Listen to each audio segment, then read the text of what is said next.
हाँ महात्मा जी। इंद्रदमन, मूर्तियां बनवाई क्या?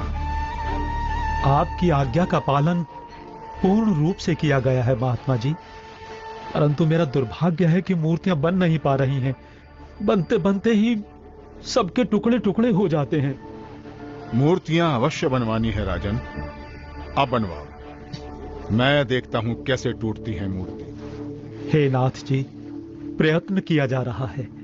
प्रभु का भेजा एक अनुभवी कारीगर बंद कमरे में मूर्तियां बना रहा है। राजा इंद्रदमन नाथ जी को सारी स्थिति से अवगत करवाते हैं और कारीगर की शर्त के बारे में भी बताते हैं, किंतु महात्मा नहीं मानते। वो मूर्तियां देखने की जिद करने लगते हैं और राजा के मना करने के बावजूद भी उस कमरे के सामने पहुंच जाते हैं जहां मूर्ति बनाने का काम चल रहा होता है।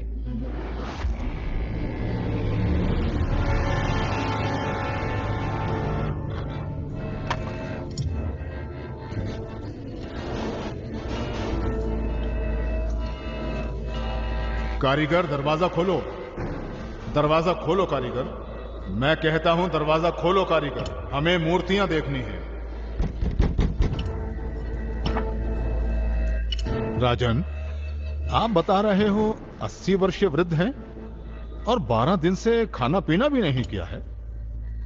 अब आवाज भी बंद है, कहीं कारीगर मर न गया हो। आप दरवाजे को तोड़वा दीजिए।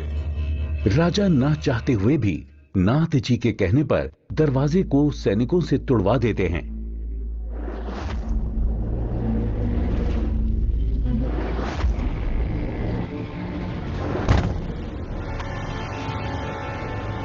दरवाजा खुलने पर अंदर कोई कारीगर नहीं मिलता। वहां श्री कृष्ण, बलराम और सुभद्रा जी की 3 मूर्तियां रखी होती हैं, परंतु उन मूर्तियों के हाथ और पैर के पंजे नहीं बन पाए थे। ये देखकर सभी चौंक जाते हैं। हे भगवान, वो बुजुर्ग कारीगर तो यहाँ है ही नहीं। इसका मतलब वो कोई साधारण व्यक्ति नहीं थे, बल्कि स्वयं भगवान ही थे। मंदिर का निर्माण पूरा हो चुका है। अब इन्हीं मूर्तियों को भगवान की इच्छा समझकर मंदिर में स्थापित करवा दो राजन।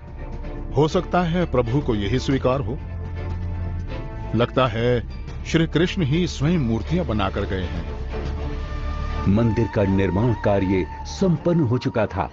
अब बारी थी तो मूर्तियों में प्राण प्रतिष्ठा की, जिसके लिए राजा, रानी, मंत्री, महामंत्री और काफी संख्या में पंडित ब्राह्मण मंदिर के सामने पहुंच जाते हैं।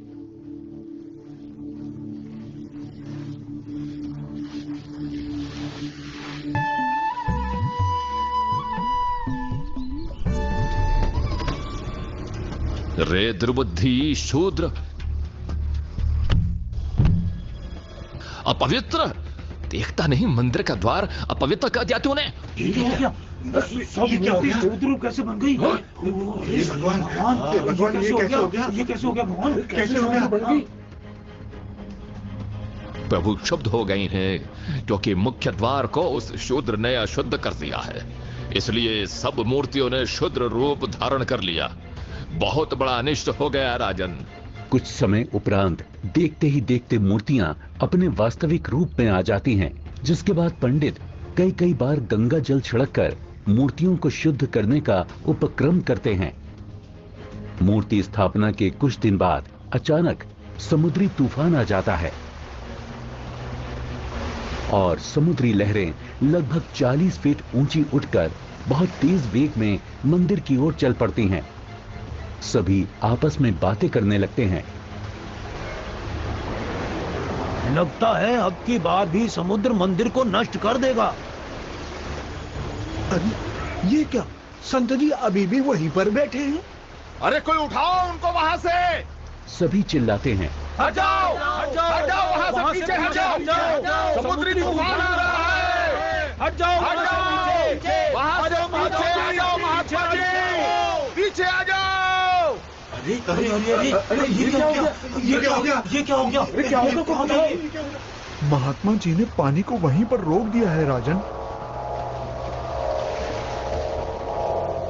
लगता है अब की बार मंदिर बच जाएगा।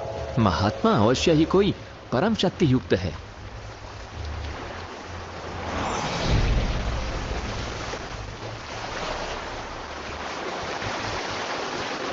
हे भगवान, मुझे रास्ता देने की कृपा करें। मैं मंदिर तोड़ने जाऊंगा। वत्स, ये मंदिर नहीं है। यहाँ पाखंड पूजा नहीं होगी, बल्कि गीता का ज्ञान सुनाया जाएगा। ये तो आश्रम है। आप जैसे बलवान को शोभा नहीं देता कि इसको विध्वंस करें। लेकिन मैं इसे अवश्य तोड़ूंगा, चाहे कुछ भी हो। अगर ऐसा है तो जाइए समुद्रदेव, तोड़िए।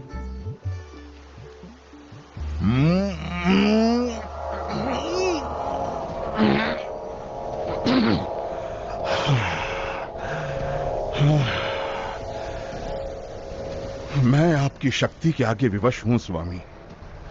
आपकी शक्ति अपार है। आप मुझे रास्ता देने की कृपा करें प्रभु। मैंने राजा इंद्रदमन को मंदिर की रक्षा का वचन दिया है। मैं मार्ग से नहीं हट सकता समुद्रदेव। आप ऐसा कुकृत्य क्यों करना चाहते हैं? जब ये कृष्ण त्रेता में श्री राम बनकर आए थे, तब इन्होंने लंका जाने के लिए मुझे अग्नि बाण दिखाए और मुझे भला बुरा कहकर अपमानित कर रास्ता मांगा था। लक्ष्मण, मेरा अग्नि बाण दो। लातों के भूत बातों से नहीं मानते। मैं ये मंदिर तोड़कर उसका प्रतिशोध लेना चाहता हूं। समुद्रदेव, प्रतिशोध तो आप पहले ही ले चुके हो। आपने तो समस्त द्वारिका पहले ही डुबो दी है। जी नहीं, अभी वो पूर्ण रूप से नहीं डूबी। कोई प्रबल शक्ति युक्त संत आने के कारण मेरा वो कार्य भी अधूरा रह गया और वो आधी ही डूब सकी, क्योंकि मुझे वहां पर किसी ने मानो बांध दिया है। वत्स, वहां भी मैं ही पहुंचा था और मैंने ही वो अवशेष बचाया था। अब जा, शेष बची द्वारका को भी डुबो ले, परंतु उस यादगार को छोड़ देना जहां श्री कृष्ण के शरीर का अंतिम संस्कार किया गया था। अन्यथा आने वाले समय में ये भ्रम पैदा होगा कि श्री कृष्ण की मृत्यु ही नहीं हुई। समुद्र, ध्यान देकर सुन। यदि फिर इधर मंदिर तोड़ने आया तो बात ठीक नहीं रहेगी। कबीर परमेश्वर के आदेश से समुद्र लगभग 1.5 किलोमीटर पीछे हट जाता है, जिसे देखकर वहां खड़े राजा, मंत्री, सैनिक और जनता सभी खुशी मनाने लगते हैं और जय जयकार करने लगते हैं संत रूप में आए कबीर परमेश्वर की। महात्मा की जय, महात्मा की जय हो, जय हो, जय हो, जय हो, जय हो।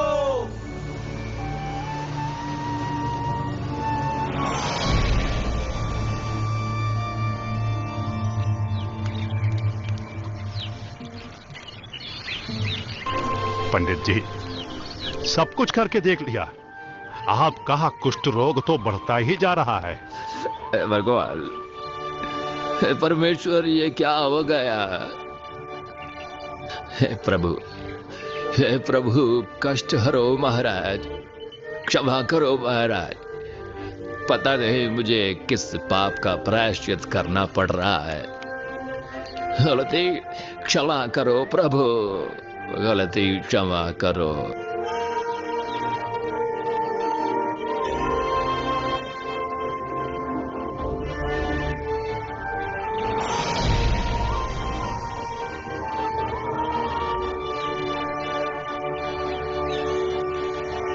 हे भक्त, तूने मुख्य द्वार पर खड़े एक संत को नीच जाति का समझकर धक्का दिया है। क्षमा करो महाराज, आगे से ऐसी भूल कभी नहीं होगी। आपका कष्ट निवारण मैं नहीं कर सकता। ये तो उन्हीं के पास जाकर क्षमा मांगने से और उनके पैर धोकर उस चरणामृत के पान से ही होगा। वो कोई साधारण संत नहीं थे, अपितु कोई परम शक्ति ही शूद्र रूप धारण करके वहां परीक्षा लेने के लिए पहुंची थी। यदि वो आपको हृदय से क्षमा कर देंगी तो ही आपका कष्ट निवारण संभव है, अन्यथा नहीं।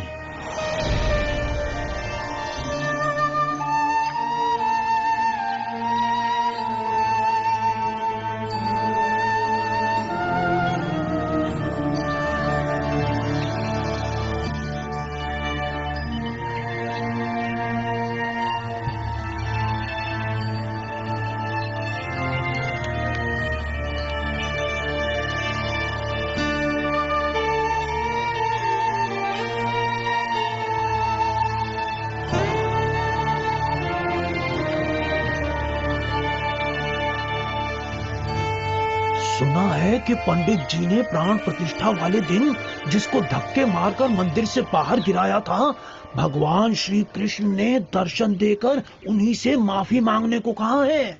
अच्छा, हाँ, मुनि की खोज सभी कर रहे हैं ताकि पंडित जी का कोढ़ का रोग ठीक हो सके। आसपास के पूरे क्षेत्र में घूमने के बाद भी जब परमेश्वर का वो शुद्र रूप कहीं दिखाई नहीं दिया,